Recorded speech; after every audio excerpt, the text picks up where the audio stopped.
కాబట్టి అప్పుడు చేసుకొచ్చారు. ఆనాటి పరిస్థితి ఇప్పుడు లేదు.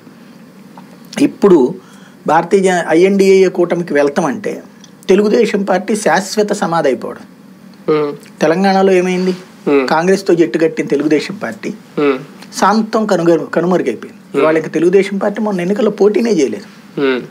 99లో లాస్ట్ గెలిచింది. అది 2004, 2009, 2014, 2018, 2023కి నథింగ్. తెలుగుదేశం పార్టీ మూసేశారు తెలంగాణ.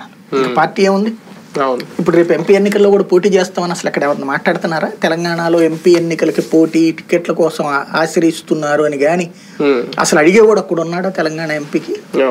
అంటే తెలుగుదేశం పార్టీ తెలంగాణలో మూసుకుపోయింది దుకాణం.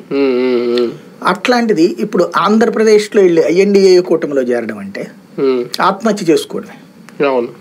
కాంగ్రెస్ పార్టీకి ఏముందని చెప్పి ఇక్కడ బేసిక్ గా అది పెద్ద మైనస్. అలాగని Telugu Desam party second option INDA వదులుకుంటే సెకండ్ ఆప్షన్ NDA అని అనుకుందా? అంటే ఫస్ట్ ఆప్షనే అది అనుకుంది. ఫ్రమ్ ద బిగినింగ్ NDA వెనకాల పడుతూనే ఉంది.